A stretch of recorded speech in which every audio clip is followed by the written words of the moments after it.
մի քանի հարցերի մասին ենք խոսելու, թերևս սկսենք գերիների հարցից։ Ինչ է տեղի ունենում ըստ ձեզ։ Ես ինքան շատ եմ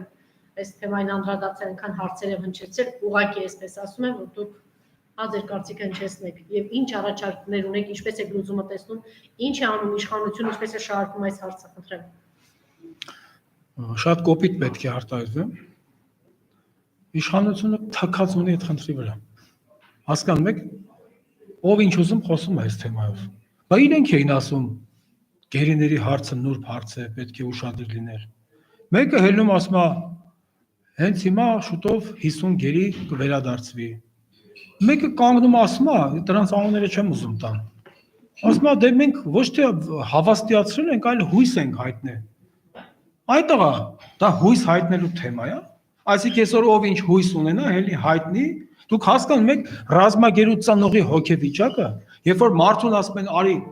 քո ռազմագերուն բերում են արի դիմավորի, մարդը ժամերով կանգնում է այդ ցրտին, սպասում է այդ հոգեվիճակը, որ ուր վրա է իր բալին պիտի տեսնի։ Ու հանկարծ ընդից մեկը գալի ասում է դատարկ է եկել ինքնաթիռը։ Ասենք սենց խայտարակություն որտեղ կա, որ աշխարհի որ ծայրում կա նման բան։ Այսինքն սրանք անլուրջ վերաբերմունք ունեն, եկել լրագրող ընկելա վարչապետի խոսնակ կոչեցյալ են աղջկա հետևից։ Ասում մեկնաբանեք, աղջիկ ջան, քեզ չեն եկել փողոցում ասում, չգիտեմ, գեղեցկուի դու քանի տարեկան եք, որ դու վազես փախնես։ Քեզ ասում են մի հատ մեկնաբանություն դու այն որ դու կանգնես ասել ես 50 ռազմագերիա վերադարձվում։ Բա ուր են այդ ռազմագերիները, հենց փախտում նստում է ծառայողական ավտոմեքենա։ Սա է անլուրջ վերաբերմունք։ Ես ասել եմ եւ կրկնում եմ, Նիկոլ Փաշինյան կոչեցյալին ընդհանրապես չի հետաքրում այդ խնդիրը։ Ինքը այսօր մի գերխնդիր ունի։ Ամեն ինչի գնով մնալ իշխանության։ Տեսեք, երեք իբր հանդիպում ա ունեցել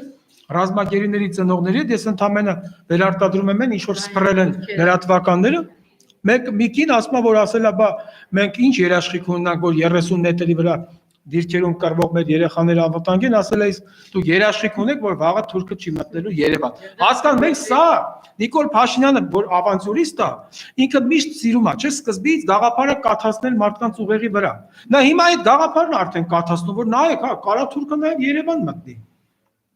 Մի ուրիշ ռազմագերու էլ ասել է, որ հարցրել է, որտեղ փնտրեմ մեր զոհերին, ասել է գնացեք դիահերձարաններում, թե մորգերում։ Հասկանում եք, սա ինչ խուժանություն է։ Արա այդ տղա, Նիկոլին եմ ասում։ Այդ ծնողները իրանց երեխեքին դիահերձարան են ուղարկել, դիահերձարանով են ուղարկել, որ դու ասես գնացեք դիահերձարաններում փնտրեք։ Բա դա վարչապետի ասելու բան է, բա դա իբր թե գերագույն հրամանատարի ասելու բան է։ Ես նորից եմ ասում, ներողություն եմ խնդրում մեր բոլոր ռազմագերիների ծնողներից, մեր զինվորների ծնողներից, բայց իրականությունը դա է, ես չեմ կարող չասեմ։ Կարող է կոպիտ է, բայց իմ կարծիքով ճիշտ եմ անում, որ ասում եմ։ Ես իրավունք չունեմ չխոսալ։ Նիկոլ Փաշինյանը թքած ունի այդ խնդրի վրա։ Նա այսօր ինչ է անում, հասկանում եք։ Նա տղամարդկություն չունի։ Հենի կայնի ասի ինգեր ջան, այդքան որ ասում են ես հեսա Սիոնիք եմ հանձնում, ես չեմ հանձնում։ Տղամարդս Նիկոլ Փաշինյան, քեզ եմ ասում։ Այդքան ասեկոսներ են պատտվում, չէ՞, ընդ որում դրանք այնպես չի որ հիմնազուրկ ասեկոսներ են, ոչ մի իրավարկ,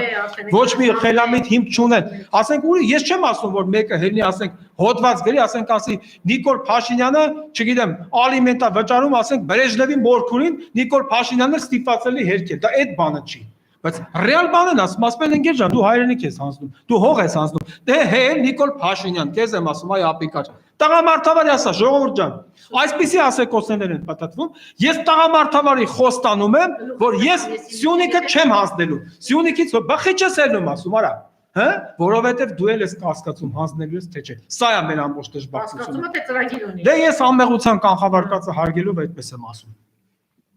Ուրեմն բանա Իրանից վարժվել են, սովորել են իր այդ յուրայինները։ Բոլորը ստախոսությամբ են զբաղված։ Այն Արծրուն Հովանեսյանը ինչա։ Ես իրավունք ունեմ նրան այդպես դիմել։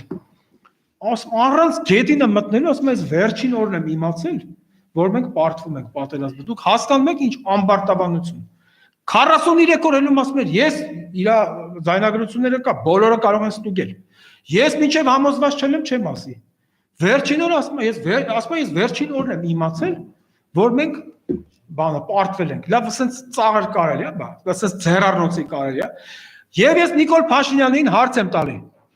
Այ ընկեր, ուր է այսօր մի հոգի հրամանատար, որի նկատմամբ կա օրինական քրեական հետապնդում պատերազմը տանուլ տալու կապակցության։ Ուրա մի հոգի։ Այսինքն ի՞նչ է։ Սա հրամանատարները եւ դու էլ որպես չկայացած շինծու կեղծ գերագույն հրամանատար բոլորդ մաքուր էիք, բոլորդ արդար էիք, մենակ խեղճ զինվորներ մեղավոր որ գնաց մահացավ զոհվեց։ Արա ամոթ ունեցեք, այ անպատկառներ։ Սա ինչ վերաբերմունք է։ Այսինքն սրանց ստիլը է սա։ Բոլորի վրա մեղքը գցեն, մենակ իրանք ապահովագրեն, հանգարց իրանք վրա մեղք չգնա, բայց ամբողջ մեղքը թե երկրային, թե երկնային առաջին հերթին Նիկոլ Փաշինյան կոչված սուտի վարչապետի եւ սուտի հրամանատարի վրա է, հետո ես այսօր կռվող ընկերներ ունեմ, իրանք ասում են, որ Գեորգ ջան ասում են, ճիշտ է, շատ պատճառներ են եղել, բայց ամենագլխավոր պատճառներից մեկը եղել է ոչ ճիշտ հրամանատարական աշխատանքը։ Եվ այդքան զոհեր մենք չէինք ունենա, եթե հրամանատարները գտնվեին իրենց բարձրության վրա։ Ոչ թե բանը, պարատներին ու չգիտեմ ինչ միջոցառումներին, աստղերը խփում են ուսներին, գալիս են իրենց ցույց են տալիս։ Եղել է հիմնականում ոչ ճիշտ հրամանատարական ղեկավարման արդյունք։ Հիմա ուր են այդ մեղավոր Բայց գլխավոր հրամանատարը ով էր։ Դե գերագույն հրամանատարը ինքնահռչակ Նիկոլ Փաշինյանն էր, մի դեպքում ասում ոչ մեկը չկասկածի, ասենց առաջորդներ ասի, ոչ թե չեմ կասկածում, այլ վստահ եմ, որ դու ընդհանրապես կապ չունես այդ գործի հետ։ Երկրորդ հերթին, ուր են նորից եմ ասում, մյուս հրամանատարները, ինչու առեսօր որևէ քրեական գործ հարուցված չի, կոնկրետ արդեն քանի ամիս անց է, Անժելա ջան։ Կարող է 10 տարի պիտի անցնի նոր դատեն, հետո էլ ասեն, բա վաղեմության ժամկետն անցել է քրեական պատասխանատվության ենթարկելու։ Մի խոսքով սուտը ստի հետևից, կեղծիքը կեղծիքի հետևից։ Ինչ ասեմ, հիմա այնքան շատ է ասելիքը, տարբեր ասենք թեմաներ եմ առանձնացրել, նույն այդ Նիկոլ Փաշինյանի կեղծ խոստումները իմ օրոք չեն լինելու խնամի ծանոթ բարեկամ։ Արա այդ տղա, բա ոնց քո քավորին նշանակեցիր մարզպետ։ Դե ես այս վերջի իրադարձությունն եմ ասում։ Ես այդ անձի դեմ ոչինչ չունեմ, անձամբ չեմ ճանաչում, գուցեև շատ նորմալ անձնավորություն է, բայց դու չէիր ասում, որ պետքա վերջ տրվի խնամի ծանոթ բարեկամ։ Ուրեմն էլ աներձակով, էլ աղբոր տաղով, էլ չգիտեմ ինչ տարբեր տեսակի ընկերներով ու ընկեր կոչեցյալներով, էլ քավոր սանիկով ամբողջ պետական ապարատը զավթել եք, արա։ Լավ եք արել զավթել եք։ Մի հատ գործ արեք, մի հատ բան ցույց տվեք, արդյունք ցույց տվեք։ Մի ուրիշ շարլատան падգամավոր է իրանցից, էլի։ Ասма բանը, այս են նախկին իշխանությունը չի, որ տանկեր օգտագործի, հասկանում եք Անժելա ջան, սրանց թվում է մենք հիշողություն չունենք, այս ժողովուրդը ոչ հիշողություն ունի, ոչ զգացողություն ունի, արա ով էր բետերները բերե շարեբա, քաղաքի մատույցներում այս կորոնավիրուսի հետ կապված, բետերով մարդկանց շարժ էին հսկում, հələ գոնե նախկին իշխանությունները ռազմական իրադարձությունների հետ կապված էին տանկեր անում կամ երկրի ներքին անվտանգությունը ապահովելու, սրանք կորոնավիրուսի դեմ պայքարի շրջանակներում բետերները հանե դրել էին Երևանի պետավտոտեսության պոստերում շրջաններ գնացող։ Լավ դուք որ մի բան ասում եք, ամոթ չունեք դուք, բան, կամ ինչ է ասում էլի իրանց այդ մանդատակիր կոչեցյալներից մեկը, երբ որ լրագրողը շատ ճիշտ հարցադրում է բարձրացնում, ասում է, բա էս էլ ձեր սահմանադրական դատարաններ, ձեր սրտի ուզած, բա գիտեք ինչ է պատասխանում։ Այն Անդրանիկ Քոչարյանը։ Ասում է, չէ, հələ մի հատ խնդրում եմ, ժողովուրդ ջան, լսեք սա ինչ է ասում։ Ասում է բանը, քաղաքական ճնշում է եղել սահմանադրական դատարանի վրա։ Դուք հասկանում եք ինչ է ասում, կառավարող խմբակցության падգամավորը։ Այսինքն ով է այդ քաղաքական ճնշումը բանեցրել։ Մի հատ կարելի է իմանալ։ Այսինքն եթե ընդդիմությունը իր վարկածով էլի, իր ոչ խելամիտ վարկածով։ Եթե ընդդիմությունը կարողանում է այսօր ճնշել սահմանադրական դատարանին, արա բա դուք ով եք вообще։ Մի հատ կարող իմանալ։ Դուք ինչ իրավունք ունեք համարվել իշխանություն, կառավարող խմբակցություն։ Հասկանում եք, սրանք որ խոսում են, իրաց թվում է դիմացինը հիմար է։ Համատարած դիմացինին հիմարացնելու փորձ է։ Սրանց որ քայլը վերես լուծում, այդ նպատակին է ուղղված, այդ ստրախովկով է, այդ ապահովագրությամբ, որ ասում են դիմացինը հիմար է, չի հասկանում ինչ են խոսում։ Բայց դիմացինը չէ հիմար։ Հիմար այն ով որ դիմացինին հիմարի տեղ է դնում։ Եվ վերջապես ամեն մարդ իր արտահայտությունների մոտ բարոյական պատասխանատվություն կրի։ Կամ ասենք ինչ է նշանակում։ Պաշտպանության նախարարության բարձրաստիճան պաշտոնյաները պատերի վրան թրև գալով, պատերից թռելով փախնում են աշխատանքի վայրից, որ չհանդիպեն քաղաքացիների հետ, որդեկորույս մայրերի հետ, գերեվարվածների ծնողների հետ, անհետ կորածների ծնողների հետ։ Լավ որ պաշտպանության նախարարությունը դառնում է վազորդ,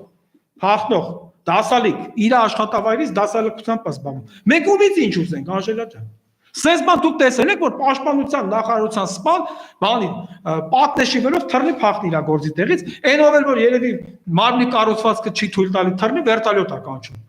ասենք sense խայտարակություն ոչ մի անգամ չի եղել։ Սրանք լրիվ պետական կառավարումը վերածել է ծաղրի։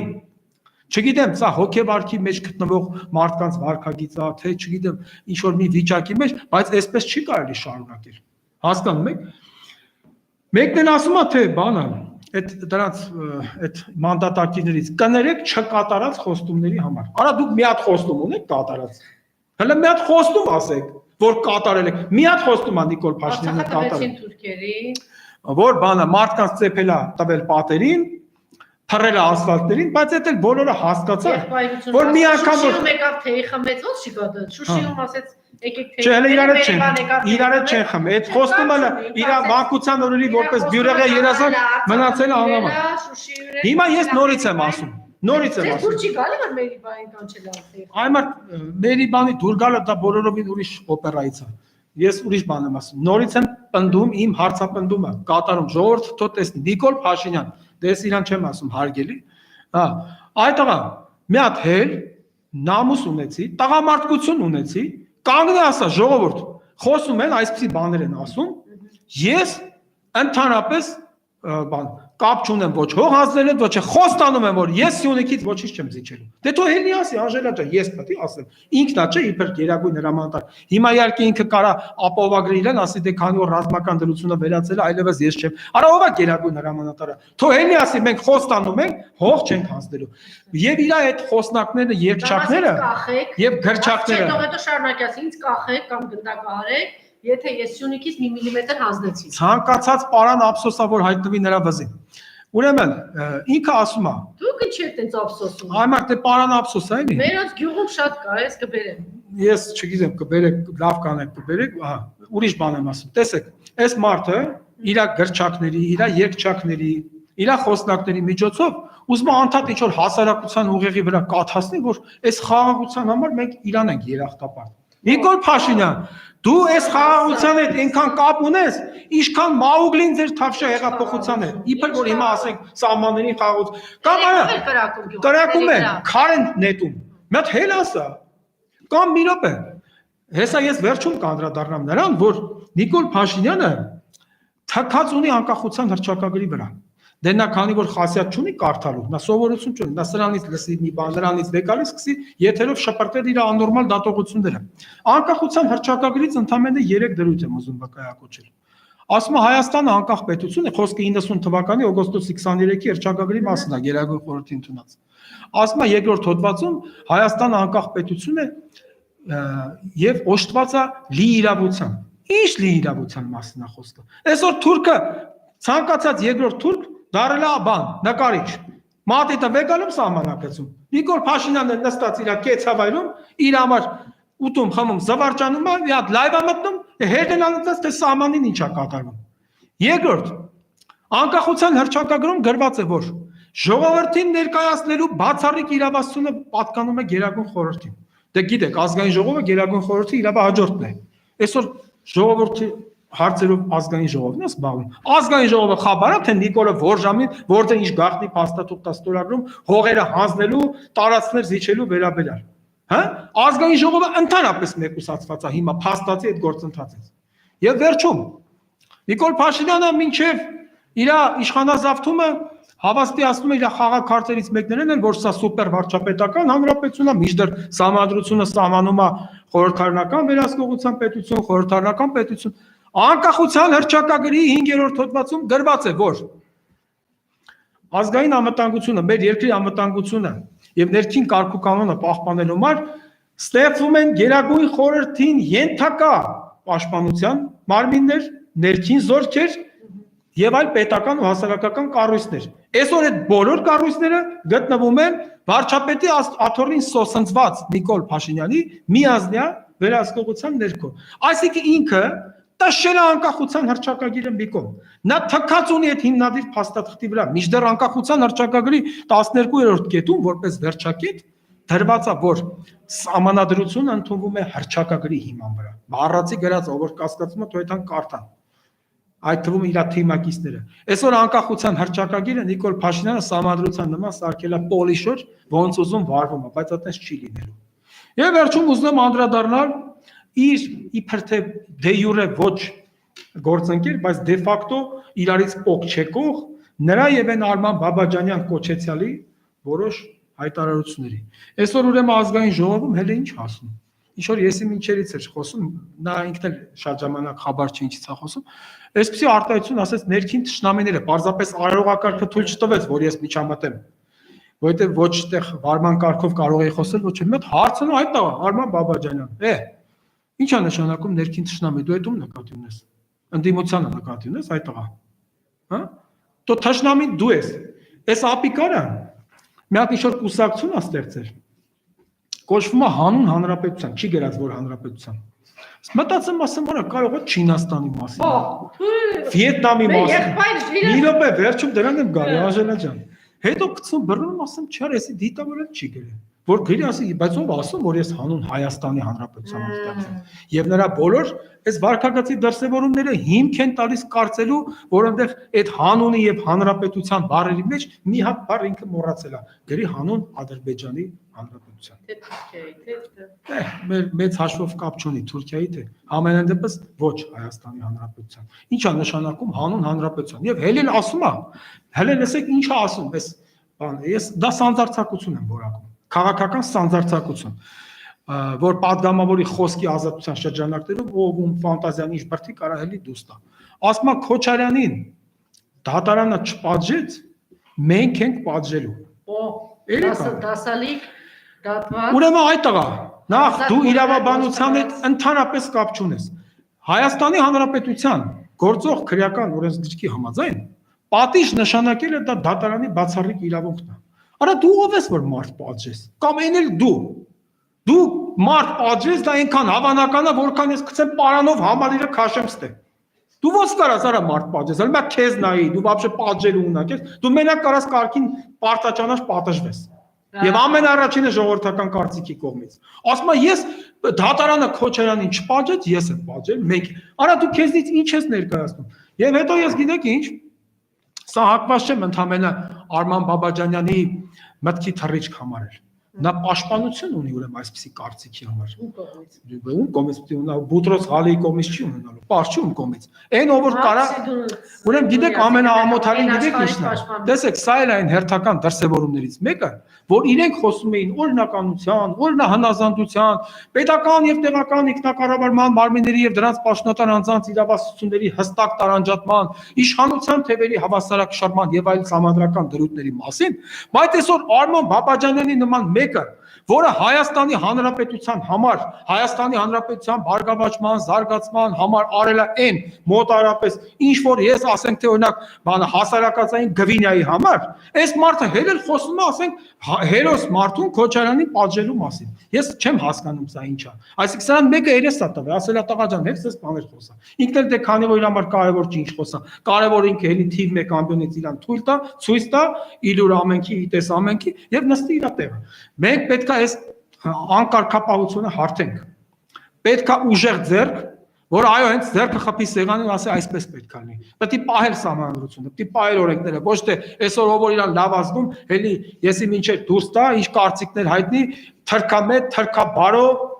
եւ այսօր ես ապշած եմ մեր իրավապահ մարմինների վերաբերմունքից, որ ոչ մի թրքահաճո հայտարարության հետքերով չեն գնացել։ Ոչ մի թրքաբարո մարդու հետքերով չեն գնացել։ Թողես մենակ ընդդիմադիրներին տանեն ձերբակալեն, սպառնան, կալանավորեն, վարչական ձերբակալում, բերման ենթարկել։ Ես էլ եմ կարծում, որ ամեն լարված վիճակ հարաբերական է, կարճատև է, ունի իր շուտապույտ լուծումը, վստահ եմ, որ այս վիճակն էլ պետք է շուտապույտ լուծվի, վստահ եմ առողջ ուժերը պետք է